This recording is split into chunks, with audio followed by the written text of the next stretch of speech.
Shalom, good morning. అఘోరాల వ్యవస్థ గురించి మాట్లాడాలని ఈరోజు మీ ముందుకు రావటం అనేది జరిగింది. 10 లక్షల మందికి పైగా అఘోరాలు మన దేశంలో ఉన్నప్పటికి కూడా ఒక ఆడ అఘోరా, ఆడ అనకూడదు, మగ అనకూడదు, హిజ్రా అఘోరా ఒక సంచలన వ్యాఖ్యలు చేస్తూ ఉంది. అందుచేత మొదటిగా అఘోరా వ్యవస్థ గురించి కొన్ని విషయాలు చెప్తాను నేను. తర్వాత అఘోరి శ్రీనివాస్ గురించి, మాతాజీ గురించి రెండవ వీడియో. అలాగే మూడోది మన AP state deputy CM Pawan Kalyan garu కూడా సనాతనం అంటున్నారు కదా, ఈ అఘోర వ్యవస్థలోకి ఆయన కూడా వెళ్ళబోతారా అనే విషయాలు, అంటే అఘోరాగా మారబోతారా అనే విషయాలు మూడవ వీడియోలో నేను పొందుపరచాలని ఆశపడుతూ ఉన్నాను.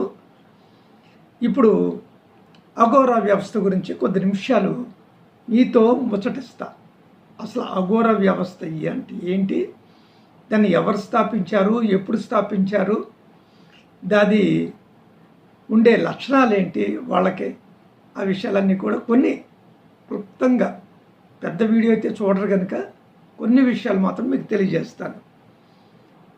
బాబా కీనారాం క్రీస్తు శకం 1780 సంవత్సరంలో అఘోర వ్యవస్థను స్థాపించి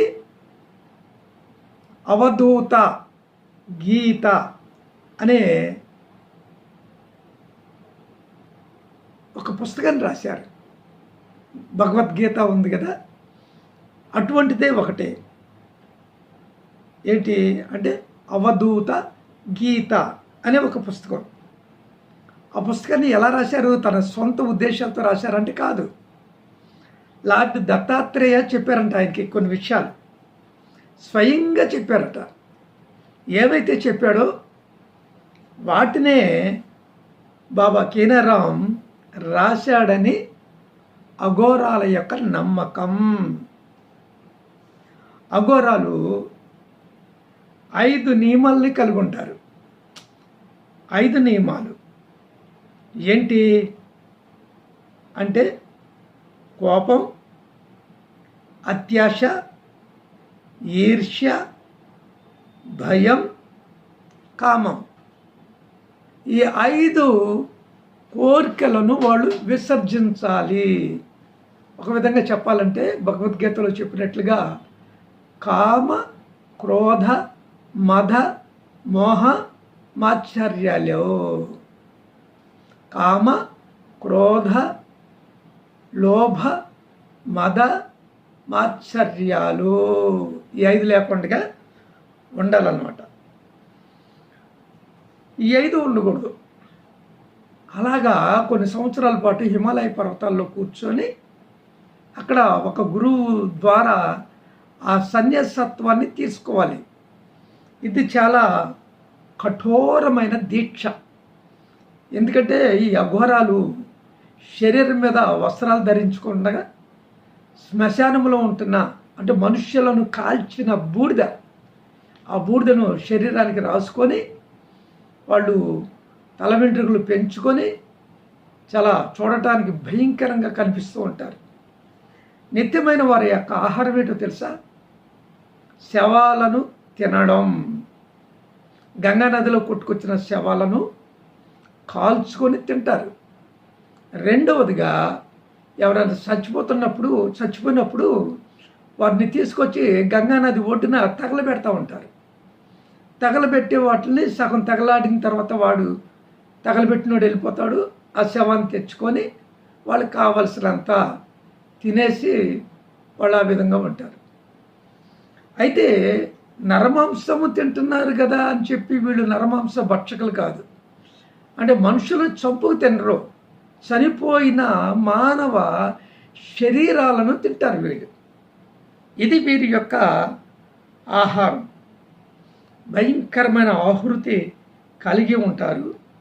అయితే ఇంకా గంగానదిలో కొట్టుకుని వచ్చిన ఆ శవాలు అన్నాం కదా, శవాలతో స్త్రీల యొక్క శవాలు, మరి పురుషుని యొక్క శవాలు కూడా ఉంటాయేమో నాకైతే తెలియదు. కానీ మొత్తానికి కొట్టుకొని వచ్చిన నీళ్ళలో కొట్టుకొని వచ్చిన శవాలతో వాళ్ళు సెక్స్ చేస్తారట.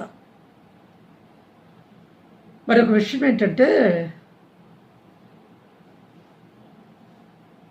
వీళ్ళు ఆహారం తినకుండా చాలా కఠోరమైన తపస్సు కదా, నెల రోజులైనా సరే వాళ్ళు నీళ్లు తాగకుండా ఆహారం తినకుండా ఉండగలము అని వాళ్ళు ఛాలెంజ్ చేస్తున్నారు. సైన్స్ చెప్పేది ఏంటంటే మానవుడు 13 రోజుల కంటే కూడా ఎక్కువ నీళ్లు తాగకుండా బ్రతకలేడు అని చెప్తారు. కానీ వీళ్ళేమో 30 రోజులు తాగకుండా బ్రతకగలం, గదిలో మమ్మల్ని బంధించి ఉంచండి, మేము బతికే ఉంటాం అని వాళ్ళు చెప్తున్నారు. మరి తప్పనిసరిగా వారి యొక్క సవాల్ని ఈ సమాజం, నవ సమాజం ఛాలెంజ్గా తీసుకోవాల్సిందే అని నేను తెలియజేస్తా ఉన్నాను. అయితే వీళ్ళు శంకరుడు అంటే శివుడిని ఆరాధిస్తారు.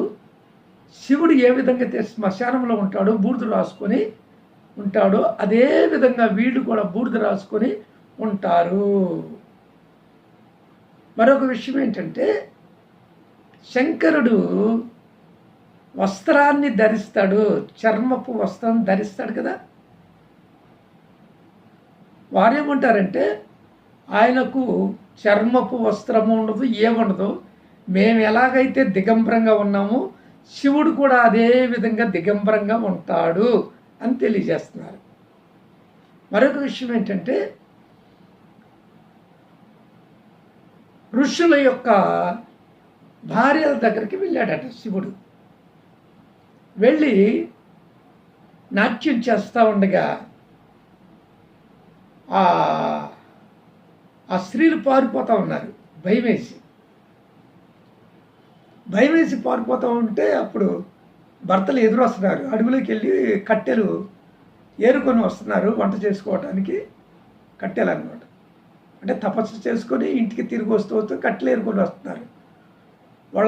వాళ్ళు భార్యలు ఎదురు వచ్చరికి ఏంటి పరిగెత్తుకుంటూ వస్తున్నారంటే, శివుడు ఇలాగా నగ్నంతో మమ్మల్ని తరుగుతున్నాడు, వెంటబడుతున్నాడు, మా వెనకాల వెంటబడుతున్నాడు, మాపై అత్యాచారం చేయటానికి వస్తున్నాడు అని చెప్పేసరికి ఈ ఋషులు వాళ్ళ దగ్గర ఉన్న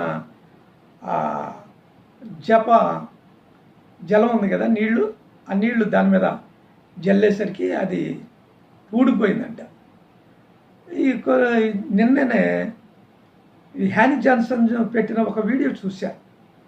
వాళ్ళంటే సాంసరావు అన్న కానీ ఈ హ్యానీ జాన్సన్ కానీ వీళ్ళు హిందూ మతానికి సంబంధించిన బుక్స్ ఎక్కువగా చదువుతూ ఉంటారు. నేనైతే మరి క్రిస్టియన్ లిటరేచర్కి సంబంధించిన బుక్స్ ఎక్కువగా చదువుతూ ఉంటాను కనుక హిందూ మతంలో ఏం రాస్తున్నాయో కొన్ని విషయాలు నాకు తెలియదు. అయితే చాలా పద్ధతులు ఉన్నాయంట.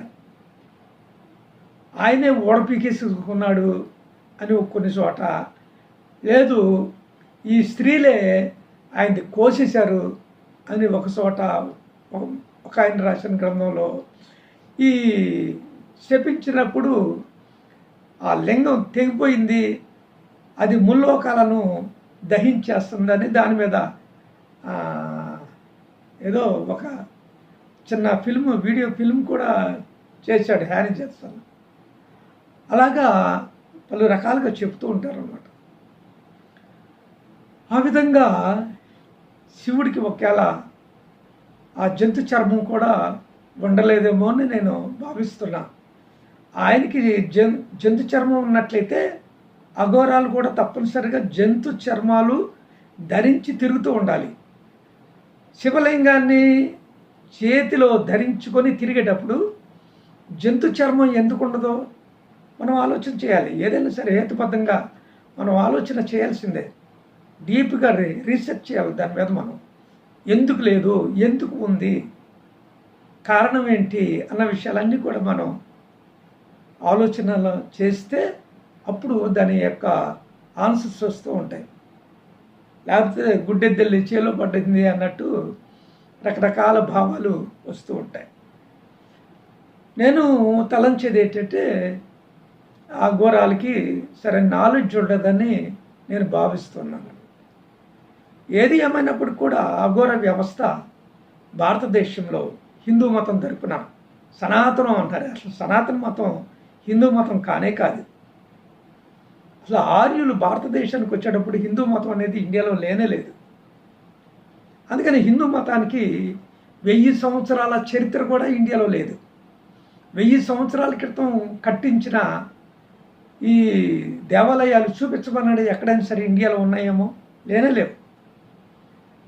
అందుచేత సనాతన మతం ఏది ప్రపంచంలో అంటే హీబ్రూ మతం, యోధా మతం, అదే సనాతనం. క్రీస్తు పూర్వం 1445వ సంవత్సరంలో అది స్థాపించబడింది. దాని ప్రవక్త మోజెస్ గారు. మతాల యొక్క స్థాపకులు ఎవరో, దాని ప్రవక్తలు ఎవరో, ఎప్పుడు స్థాపించారు అనేది వేరే ఒక వీడియో చేస్తా నేను, మీరు చూస్తూ ఉండండి. కనుక ఈ అఘోరాల గురించి ఉన్న ఇన్ఫర్మేషన్ ఇది. మరికొన్ని ఇన్ఫర్మేషన్తో ఇది శ్రీనివాస్ అనే మగోడే స్త్రీగా లింగ మార్పిడి చేయించుకున్నాడు, అఘోరిగా పిలువబడుతున్నాడు, అతడు స్త్రీ కాదు పురుషుడు కాదు ఒక హిజ్రా అని తెలియజేసే ఒక వీడియోని రేపు నేను పెడతాను, మీరు చూస్తూ ఉండండి. షాలో. మళ్ళీ తిరిగి రేపు కలుసుకుందాం. సబ్స్క్రైబ్ చేయండి, లైక్ చేయండి, షేర్ చేయండి. షాలో.